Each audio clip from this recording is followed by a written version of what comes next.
Gilbert Leon, they call me Duke from Venice. I was born in Tijuana. When I was 4 years old, I went to the United States to LA through visa. My mom had got us a visa. We went out there. My dad was already living out there. And so my dad was already living with a couple of friends, so he couldn't take us in right away. So me, my two older brothers, I'm the youngest out of three. We went to my dad's sister's house in East LA, in Aliso village in East LA, where they grew up, East LA 13. And when I got there, I was only about going on 5 years old. We got there was a lot of racial tension, blacks against Mexicans in the East LA projects. I stayed there with my aunt for about a year.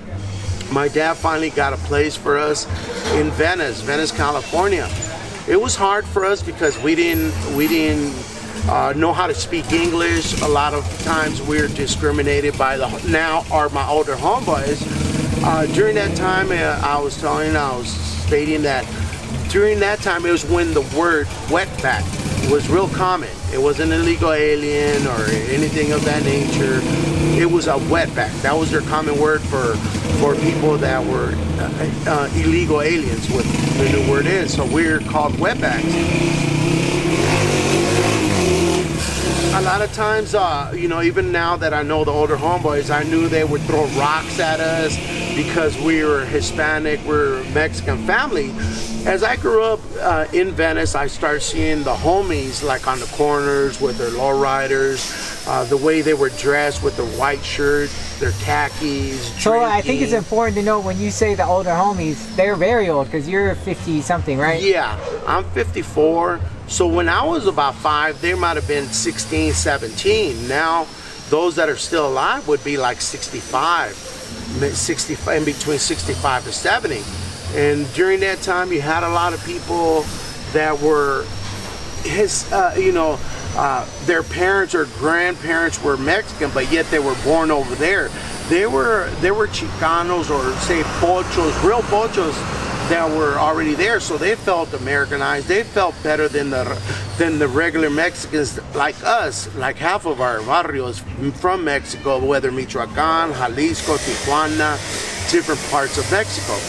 But since we're originally from Mexico, they figured they felt a little bit more than us. So that's what happened. There was a lot of discrimination. They used to throw rocks at us, call us wetbacks, but during the time... And these are Chicanos. These are Chicanos. They might have both Mexican parents, but they were born over there. So as I start growing up, I start going through preschool, elementary, kindergarten and elementary. My friends already had brothers that were older, that were already into the cholo scene, with dressing up with the white shirts and the Pendletons, the hairnets, the low riders, the creasing, and what a real full-blown cholo was. So as my friends, I start seeing their way of dressing because of their brothers. I start following the suit, the style. I like the way that people were afraid of the cholos. They had like the people timid. I like that because they would walk around and people would like sideswipe them. They're like, oh, there's a cholo, this and that. So I kind of like that they were somewhat, I felt it was respect that they had. People were scared of them, so and nobody you really were the victim at first. At first, I was the wetback. I was the ugly looking. I was the outsider, the outcomer. That you're not from here.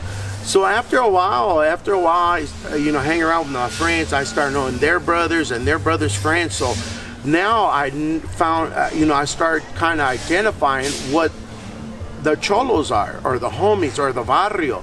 So I start growing up with their younger brothers, and that's how I got to learn about the barrio of Venice.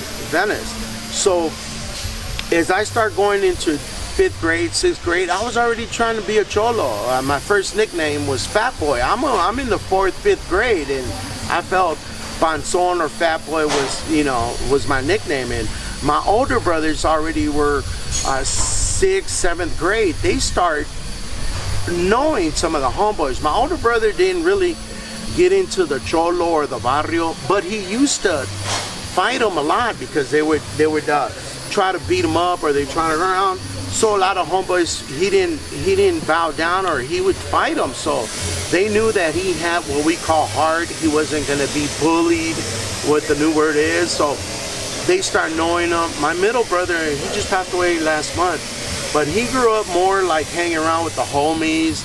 And you had families that were already born into the families, right? Their dads were from Venice, their brothers, their uncles, and the kids, the grandsons that I grew up with, now they were born into the family of Venice, of the barrio. So I started growing around with that generation. So how old is Venice? Venice is in, I believe, in the 65s, 60s, 65, you had homeboys already. Because during that time, we had older homeboys. I mean, I've known the older homeboys of now would be at least 70 to 80. People that were in the 60s, you know, wearing the white shirts, being homies and so on. There's a movie about Venice called Walk Proud. Walk Proud. That was about the area in Venice. You could Google that, or if you've known about that before Boulevard Nights, before anything, it was called Walk Proud. Actually, one of my homeboy's brothers came out in that. He had a role on that. It was about Venice. So during that time, now I'm sitting there becoming a cholo, you know. So once I hit high school, everything was, I was a full-blown cholo. I was called travieso, and then during the 7th grade, well, I said, no, I don't really like travieso. So I ended up asking one of my older homeboys, Duke, for Little Duke. So things like that, you know, that are, you know, now I'm sitting there, full-blown cholo with the barrio on my sweater, walking around thinking I own the whole, you know, the whole world, that I was unstoppable, that just to get it contextualize, like Venice today, when you think about Venice, you think that's over in West Side LA, $1 million homes. And probably a house in Venice is worth more than $1 million right now. And so, I mean, was it like that too? Was it, you know, this rich, also Caucasians, Asians? They were Middle Eastern, just rich people. During the 70s and 80s, it was like minority. Venice was a minority. Not only blacks, but whites on a low income lifestyle. Even though it was right on the beach? Even though it was right on the beach, even though we had the Venice canals. Once the Anglos, or the you know, Anglos or Americans, rich Americans, they start buying the properties, because I had homeboys whose parents had bought their residence. They had already owned the home, but they doubled what they paid. So a lot of rich folks came in there buying Venice. They start buying the Venice canals. The Venice canals in Venice now, or you're talking about, they remodeled, they renovated. You're talking about real, you know, now we're talking about $1 million homes on the Venice canals. You have a lot of Hollywood actors that live there. Yeah. And so even Danny Trejo is one of them that has a house there. A lot of people, Al Bundy from Married with Children program, he lived in Venice. I met him at the Venice handball courts. But so when you were growing up, it was working class neighborhood then? Correct. Even people who lived right on the beach? Right on the beach. Did you live right on the beach? I was like 8 blocks away from the beach. But you could walk there? Yeah, I was always That's walking. Crazy. Yeah. And so there were barrios. I mean, there's a... Yeah, because certain areas, there was maybe about 20, 30 blocks that was blacks and Mexicans, a little bit of mixed in, low class, almost in the middle, people that lived in that section, because they even had government apartments for Section 8, a lot of the blacks, some Mexicans, people that could get that government help, Section 8, they had apartments, not projects. Not projects, but Section 8 housing. Okay. Correct. So a lot of blacks were there. And that's where all the crack cocaine, a lot of dealers, a lot of people would be out there, especially the blacks, which now they are Venice Shoreline Crips. They are Crips, and since it's close to the shoreline, that's why they named themselves Venice Shoreline Crips. We are Venice 13 because that's we're raza. So as I grew up there, I'm telling you, junior high, a lot of people, we were still, you see a lot of homie, a lot of cholo activity, a lot of barrio activity, the drive-by shootings, going back and forth. I know that during the time, unfortunately, I thought I was a shit. I used to go to the next neighborhood, such as Santa Monica, Culver City. I would go out there, look for trouble, chase them with machetes, and try to be known, make a reputation for myself. So I'm sitting there at middle school, and now during middle school, I would ditch lunch, and I would go to their junior highs, and I would look for trouble. I would represent Venice, and I would go out there with knives, never guns. I mean, during that time, it wasn't too much of guns. You hear them, but now it was mostly knives, chains, and so on. In the 90s is the real drive-bys would come across. That's when it started full blast drive-by shootings. During that time, like junior high, high school, they would go by and, Culver City went by, or another neighborhood went by, and we would run. And it was just like my pride, the pride of being a gang member of Venice. I was always the first one to not the leader of the pack, but the one that wanted to prove himself, like I was down for the cause. At 15 years, that's when I earned my first stripe. I mean, I was 15 years old when I got shot. I got shot in the chest. It was a 4th of July weekend. I'm out there and I'm looking for trouble. Any gang members that I see that were not from my barrio, I was always, trying to cause trouble with them. Always thought the neighborhood was number one, like everybody else. So at that time, somebody drove by and they start shooting at us. And unfortunately, 15 years old, I had my first gunshot on my chest. It was at the moment I was scared. It fucking freaked me out. Like seeing my whole chest full of blood, and it's like I thought I was dead. It was what caliber was it? 38 slug. Oh. Yeah, it's still under my right nipple. You can feel it. Yeah, they never took it out. Yeah, the 38 is like, man. So, it was that lifestyle that I was living.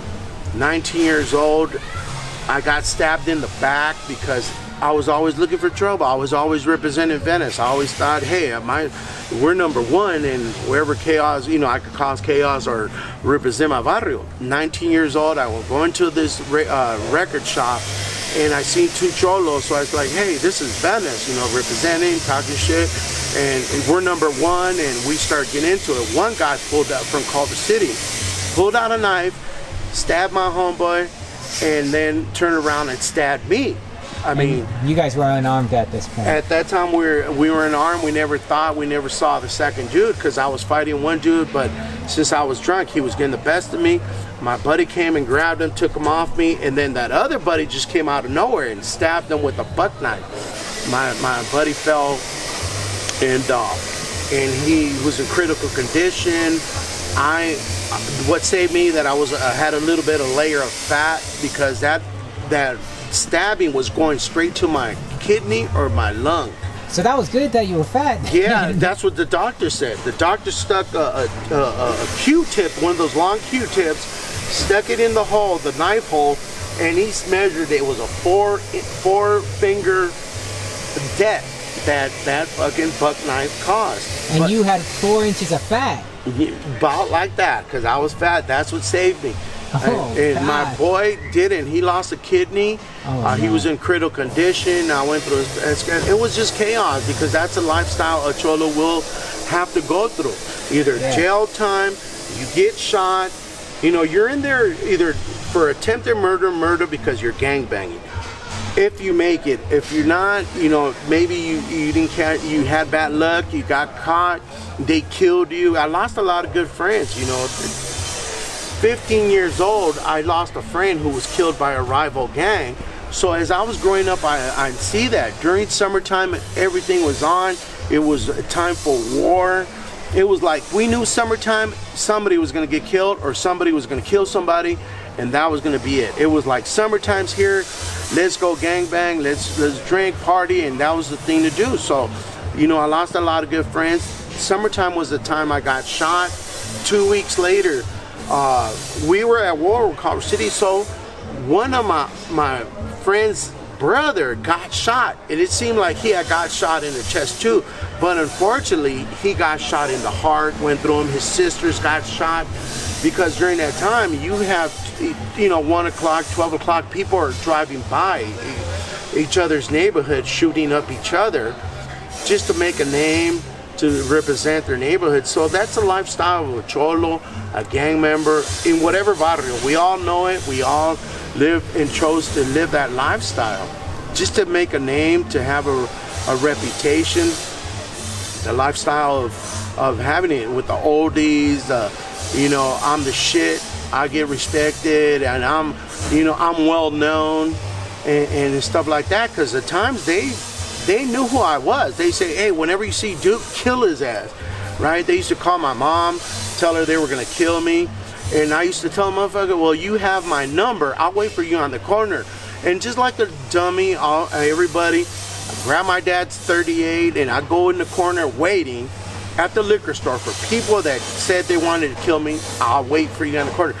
Little silly stuff like that at the moment I thought I was down, I was a shit, I didn't give a fuck, and I didn't fear nothing or nobody.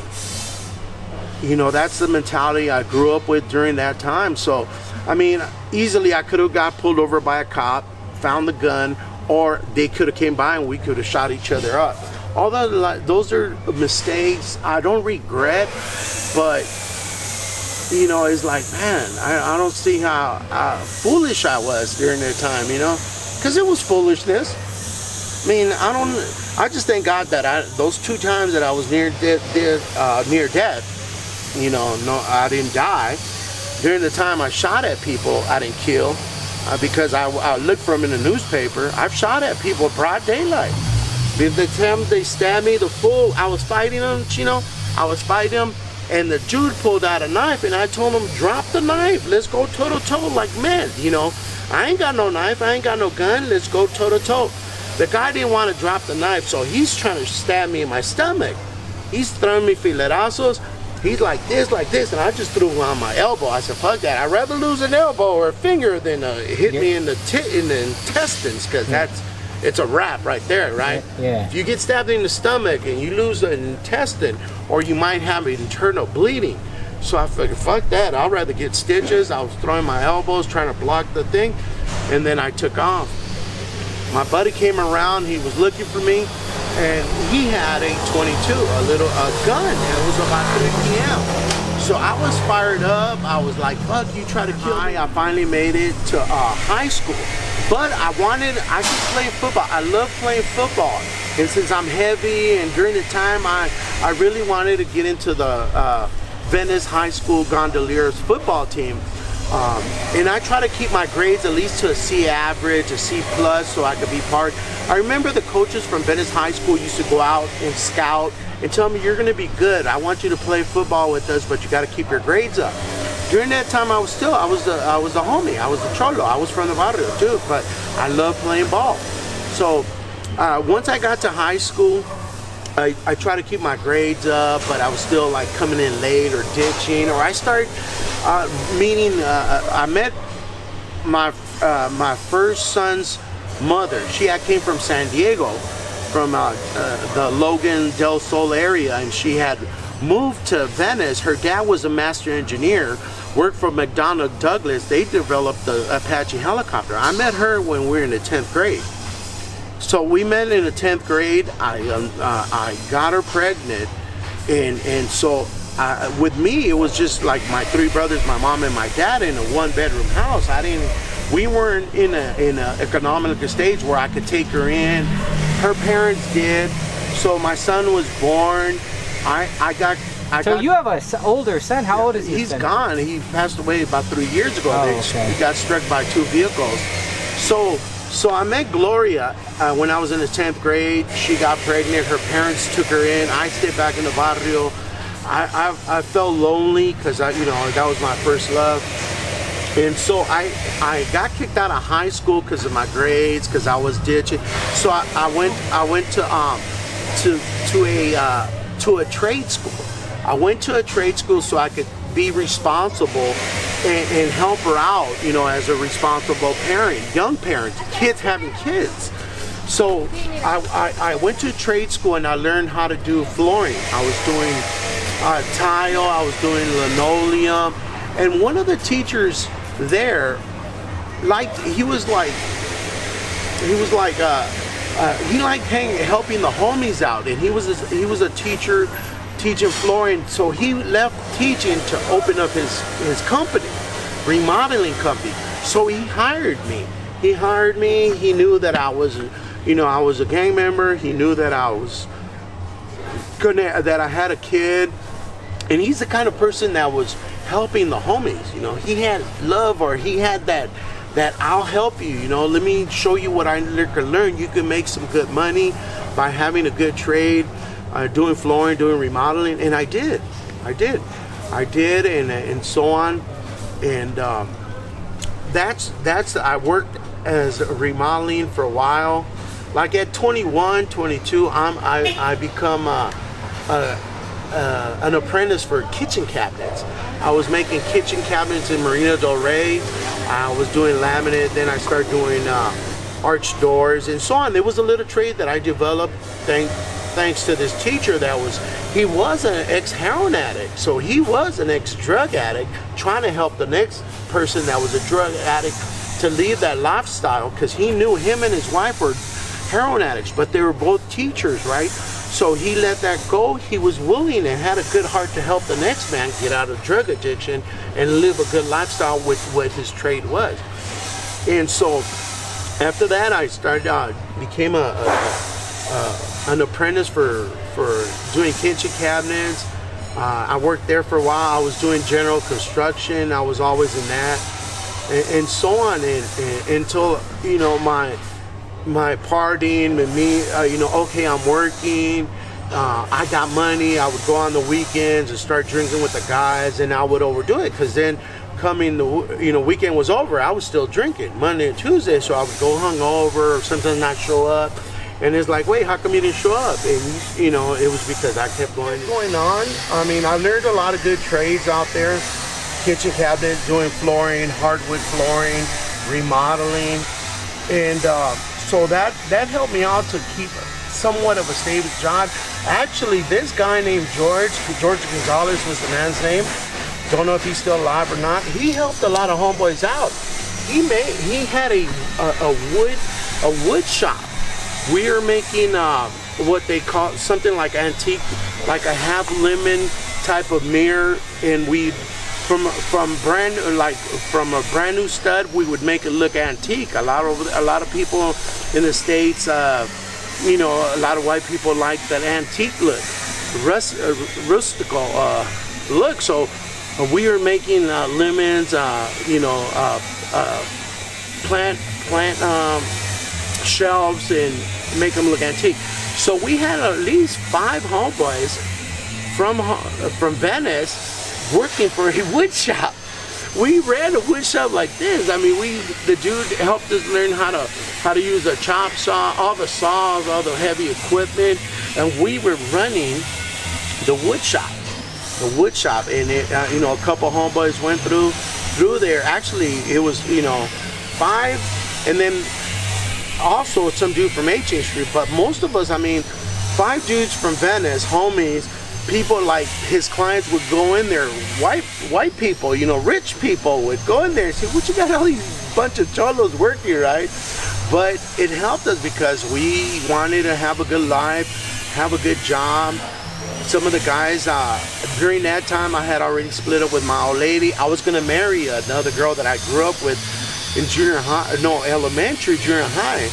Her dad lived in Santa Monica, worked for the city.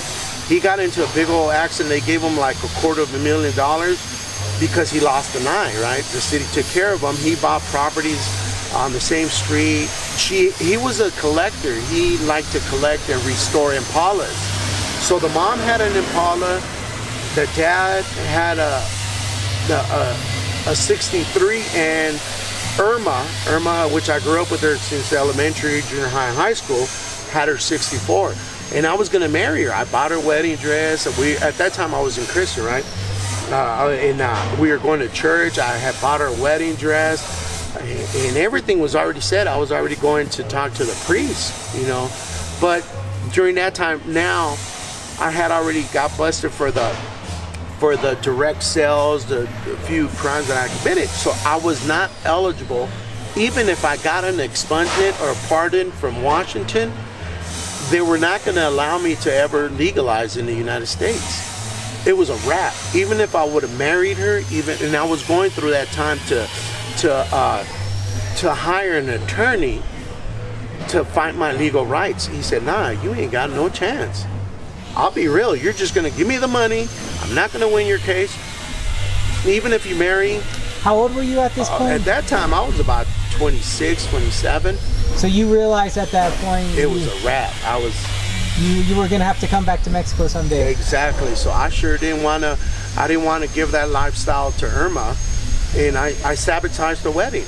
I mean, in a good way, because I had fun, right? I became again a full-blown addict. I was living in the street. I threw everything, my job, everything to fucking. You fell into depression. Yeah, I fell into depression. I started using alcohol. For a whole year, I lived like a homeless bum, dog. And I would walk around the neighborhood because the white people didn't want to go and get their drugs, so I would go get them their drugs. So I would have drugs and alcohol. The thing at 3, 4 in the morning, I was hungry, and I would walk around up and down the boardwalk, and a lot of restaurants would leave. You know, they knew there was homeless people there, so they would leave trays of like spaghetti that was going to be left, that they couldn't sell that day, so they leave it out there for the homeless people. Or you were homeless at this time. During that time, I went that deep depression where I didn't want to work. My dad didn't want me around because I wasn't working. I mean, it was bad, dog. I mean, the homies would see me, and it's like, fucking Duke, man. From driving a 64 through the hood, because it was the girl that I was gonna marry. She had a 64 Impala, so I would take her to work. And the homies, hey, give me a ride, you know, cruise around the hood on a 64. Even on the weekends, I would go wash all the Impalas, right? Let me go wash your car. My mother-in-law, right, just to cruise in her 63. So all the homies would see me rolling on a Impalas through the hood, and down the line when depression hit me, and my alcoholism and drug addiction I was like, fuck, in the street. Now I'm sitting there dirty for 3, 4 days a week. So you knew when you were 26 that you would never be able to become a citizen. But when was it that you actually got deported? How old were you? Okay, during that time I kept working under the table. Yeah. So I was, I'd say... You had lost your residency at this I had lost my residency. They said... You got a felony. I had a felony for it had robbery. What I try to do is try to rob some white boys at the beach, and I pickpocket them. Like, I searched their properties and so on, and they came and got me, and it was robbery. They said, oh, and they pointed me out, so I'm sitting there for robbery, which after that they brought it down to petty theft on a person, right? But I went to prison. It was a low level, one yard, like it was not too much of a violent crime. Even though I had the gun charges, drug addiction, and everything else, it wasn't like a violent crime. And so they gave me level 1. I went to the city of Baker, where the biggest thermometer in the United States is, over there, like half hour away from Vegas. They gave me 10 months and a strike, right? So he said, if you're not legalized here in Mexico, if you're not legalized here, you are gonna be deported. And I'm like, okay. So I did the little 10 months and there I took a strike plea bargain. So they came and got me, INS came and got me. I went to Terminal Island, Long Beach for like 3 months. They said, do you want to fight your case? I said, no. What am I going to fight? Something I can't get. People were already there. Homies fighting a year or two their legal status because they didn't want to be deported. I said, I'm not gonna stay another year, 2 years fighting a lost case. So I said, no, I want to be deported. How old were you at that time? At that time, I believe I was about 35 or so. Okay, so it took like 10 years though, so yeah, you were living in exactly. the States. I was just working under the table. I went through Victory Outreach Ministries, and so during that time I was in ministry and so on. All right, I'm gonna stop here. That'll be another video.